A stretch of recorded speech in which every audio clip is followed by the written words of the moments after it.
গৱেষণা কলেজৰ ৰূপালী জয়ন্তী বৰ্ষ আৰু আজিৰ পৰাই ওলক মালকৰে দুদিন কাৰ্যসূচীৰে আজি অনুষ্ঠিত কৰা হৈছে। ৰাতিপুৱাৰ পৰা আমাৰ মুখ্য প্ৰৱেশদ্বাৰ উন্মোচন কৰা হ'ল। লগতে আমাৰ 25টাকৈ ফ্লেগ পতাকা উত্তোলন কৰা হ'ল।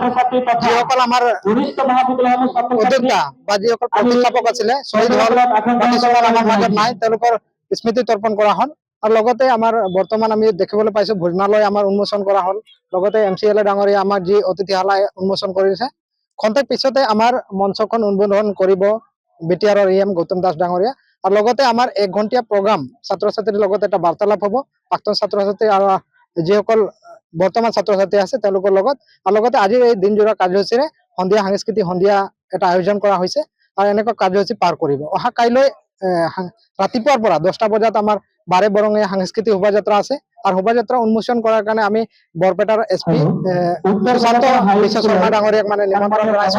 তেওঁ বিশেষ কাৰণত থাকিব নোৱাৰে যদিও এজন ব্যক্তি আমাৰ মাজত আহিব বুলি আমি কথা দিছে। আৰু লগতে BTR মুখ্য কাৰ্যবাহী সদস্য প্ৰমোদ বৰা ডাঙৰীয়া উপস্থিত থাকিব।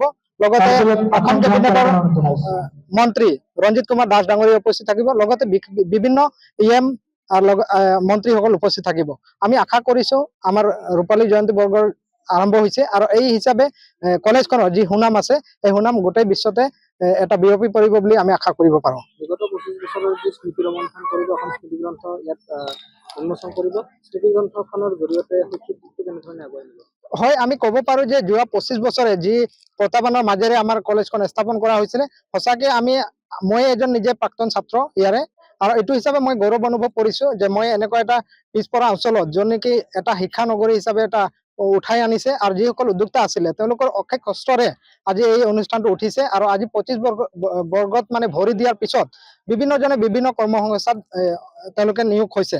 গতিকে আমি আশা কৰিব পাৰো ইয়াৰ পৰা ভৱিষ্যতে এটা ভাল এটা শিক্ষা গ্ৰহণ কৰিব পাৰো আৰু অসমৰ প্ৰেক্ষাপটত এটা উজ্জ্বলি উঠা শিক্ষা অনুষ্ঠান হিচাপে উজ্জ্বলি উঠিব বুলি আমি আশা কৰিব পাৰো। গৱেষণা কলেজৰ ৰূপালী জয়ন্তী বৰ্ষ আৰু আজিৰ পৰাই ওলক মালকৰে দুদিন কাৰ্যসূচীৰে আজি অনুষ্ঠিত কৰা হৈছে।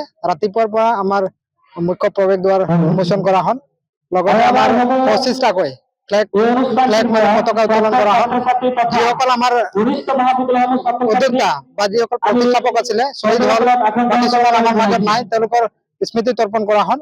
আৰু লগতে আমাৰ বৰ্তমান আমি দেখিবলৈ পাইছো ভোজনালয় আমাৰ উন্মোচন কৰা হ'ল। লগতে MCLA ডাঙৰীয়া আমাৰ যি অতিথিশালা উন্মোচন কৰিছে। খন্তেক পিছতে আমাৰ মঞ্চখন উদ্বোধন কৰিব BTR EM গৌতম দাস ডাঙৰীয়া। আৰু লগতে আমাৰ 1 ঘণ্টীয়া প্ৰগ্ৰাম ছাত্ৰ ছাত্ৰীৰ লগত এটা বাৰ্তালাপ হ'ব প্ৰাক্তন ছাত্ৰ ছাত্ৰী আৰু যিসকল বৰ্তমান ছাত্ৰ ছাত্ৰী আছে তেওঁলোকৰ লগত। আৰু লগতে আজিৰ এই দিনজোৰা কাৰ্যসূচীৰে সন্ধিয়া সাংস্কৃতিক সন্ধিয়া এটা আয়োজন কৰা হৈছে আৰু এনেকুৱা কাৰ্যসূচী পাৰ কৰিব। অহা কাইলৈ ৰাতিপুৱাৰ পৰা 10টা বজাত আমাৰ বাৰে বৰঙীয়া সাংস্কৃতিক শোভাযাত্ৰা আছে। আৰু শোভাযাত্ৰা উন্মোচন কৰাৰ কাৰণে আমি বৰপেটাৰ SP সুশান্ত বিশ্ব শৰ্মা ডাঙৰীয়াক নিমন্ত্ৰণ জনাইছো। তেওঁ বিশেষ কাৰণত থাকিব নোৱাৰে যদিও এজন ব্যক্তি আমাৰ মাজত আহিব বুলি আমি কথা দিছে। আৰু লগতে BTR মুখ্য কাৰ্যবাহী সদস্য প্ৰমোদ বৰা ডাঙৰীয়া উপস্থিত থাকিব। লগতে অসম কেবিনেটৰ মন্ত্ৰী ৰঞ্জিত কুমাৰ দাস ডাঙৰীয়া উপস্থিত থাকিব। লগতে বিভিন্ন EM মন্ত্ৰীসকল উপস্থিত থাকিব। আমি আশা কৰিছো আমাৰ ৰূপালী জয়ন্তী বৰ্ষৰ আৰম্ভ হৈছে আৰু এই হিচাপে কলেজখনৰ যি সুনাম আছে এই সুনাম গোটেই বিশ্বতে এটা বিয়পি পৰিব বুলি আমি আশা কৰিব পাৰো। বিগত 25 বছৰৰ যি স্মৃতি ৰমন্থন কৰিব এখন স্মৃতি গ্ৰন্থ ইয়াত উন্মোচন কৰিব। স্মৃতি গ্ৰন্থখনৰ জৰিয়তে কেনেধৰণে আগুৱাই নিব?